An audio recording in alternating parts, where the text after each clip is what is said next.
Hi dears, welcome back to pepper hut. 5 minute കൊണ്ട് ആര്യവേപ്പില വെച്ചിട്ട് വീട്ടിൽ എങ്ങനെ ഒരു ബ്യൂട്ടി സോപ്പ് തയ്യാറാക്കിയെടുക്കാം എന്നുള്ളതാണ് കാണിക്കുന്നത്.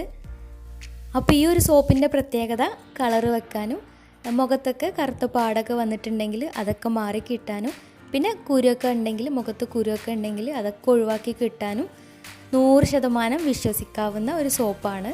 പിന്നെ ഈ ഒരു സോപ്പ് തയ്യാറാക്കിയിട്ടുള്ളത് ആര്യവേപ്പിലയും കസ്തൂരി മഞ്ഞളും വെച്ചിട്ടാണ്.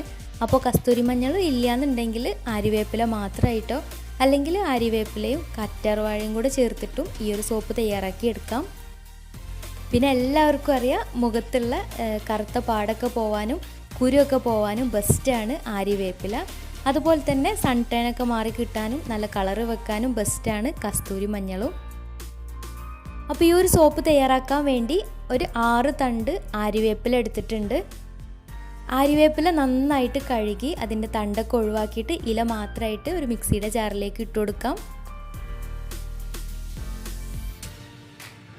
പിന്നെ എടുത്തിട്ടുള്ളത് ഇതുപോലെ ഫ്രഷ് ആയിട്ടുള്ള 2 കസ്തൂരി മഞ്ഞളാണ്.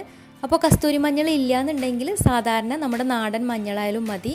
ഇനി മഞ്ഞൾ ഇല്ലയെന്നുണ്ടെങ്കിൽ മഞ്ഞൾപ്പൊടി കുറച്ച് ഇട്ട് കൊടുത്താലും മതി. പിന്നെ മഞ്ഞൾ അലർജി ഉള്ളവർക്ക് വേണമെങ്കിൽ ഈ ഒരു സ്റ്റെപ്പ് ഒഴിവാക്കാം.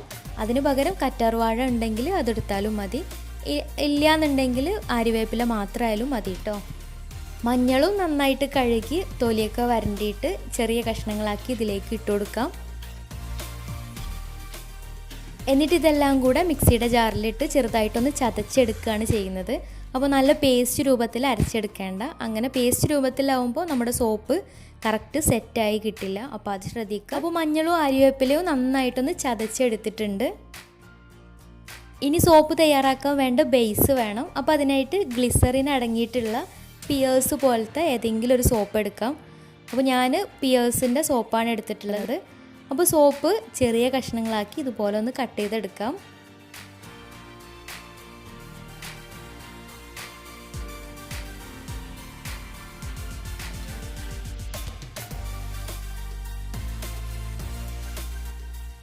ഇനി പീസാക്കിയിട്ടുള്ള ഈ സോപ്പ് ഒന്ന് ഡബിൾ ബോയിലിംഗ് രീതിയിൽ മെൽറ്റ് ചെയ്തെടുക്കുന്നുണ്ട്.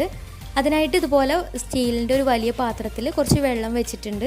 അതിലൊരു സ്റ്റാൻഡ് ഇറക്കി വെച്ചതിന് ശേഷം ചെറിയൊരു സ്റ്റീലിൻ്റെ പാത്രം കൂടെ മുകളിൽ വെച്ചിട്ട് അതിലേക്ക് കട്ട് ചെയ്ത് വെച്ചിട്ടുള്ള ഈ ഒരു സോപ്പ് ഇട്ട് കൊടുക്കാം.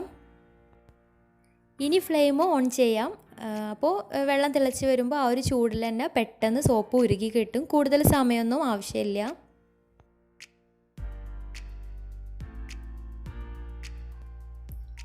അപ്പോൾ ഉരുകി വരുന്ന ആ ഒരു സമയത്ത് ഇടയ്ക്കൊന്ന് ഇളക്കി കൊടുക്കുക, എല്ലാ ഭാഗവും ഒന്ന് മിക്സായി കിട്ടാൻ വേണ്ടി.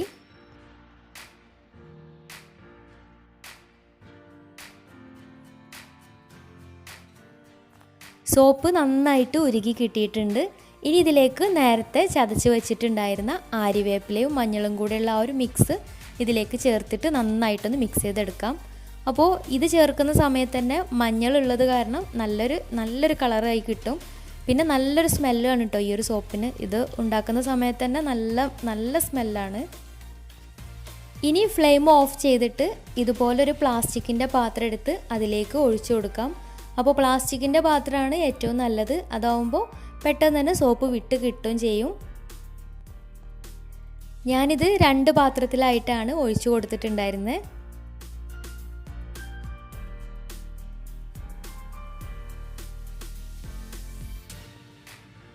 എന്നിട്ടിത് അടച്ചു വെച്ച് ഒരു അരമണിക്കൂർ ഫ്രീസറിൽ വെച്ച് കൊടുക്കുന്നുണ്ട്, പെട്ടെന്ന് സെറ്റായി കിട്ടാൻ വേണ്ടി. ഫ്രീസറിൽ വെക്കണം നിർബന്ധമൊന്നുമില്ല, പുറത്ത് വെച്ചാലും പെട്ടെന്ന് തന്നെ സെറ്റായി കിട്ടും. അപ്പോൾ 1 മണിക്കൂർ കഴിഞ്ഞതിന് ശേഷം തുറന്ന് നോക്കുമ്പോൾ നല്ല കറക്റ്റായിട്ട് തന്നെ കിട്ടിയിട്ടുണ്ട്. നല്ല സെറ്റായിട്ടുണ്ട് സോപ്പ്. പിന്നെ പെട്ടെന്ന് തന്നെ പാത്രത്തിൽ നിന്ന് പെട്ടെന്ന് തന്നെ വിട്ട് കിട്ടുന്നുണ്ട്. പിന്നെ നല്ല സ്മെല്ലുണ്ട് ഈ ഒരു സോപ്പിന്. അപ്പോൾ എല്ലാവരും ഒന്ന് ട്രൈ ചെയ്ത് നോക്കുക. എന്നിട്ട് ഫീഡ്ബാക്ക്സ് താഴെ കമൻറ്റ് ബോക്സിൽ അറിയിക്കുക. അപ്പോൾ ഇന്നത്തെ വീഡിയോ ഇഷ്ടമായെന്ന് വിചാരിക്കുന്നു. ഇഷ്ടമായെങ്കിൽ ലൈക്ക് ചെയ്യുക, ഫ്രണ്ട്സ് റിലേറ്റീവ്സിനൊക്കെ ഒന്ന് ഷെയർ ചെയ്യുകയും ചെയ്യുക. പിന്നെ ആരെങ്കിലും ചാനൽ സബ്സ്ക്രൈബ് ചെയ്യാത്തവരുണ്ടെങ്കിൽ സബ്സ്ക്രൈബ് ചെയ്യാൻ മറക്കരുത്. അപ്പോൾ നല്ല വീഡിയോസുമായി വീണ്ടും വരാം. അതുവരെ ടേക്ക് കെയർ, ബൈ.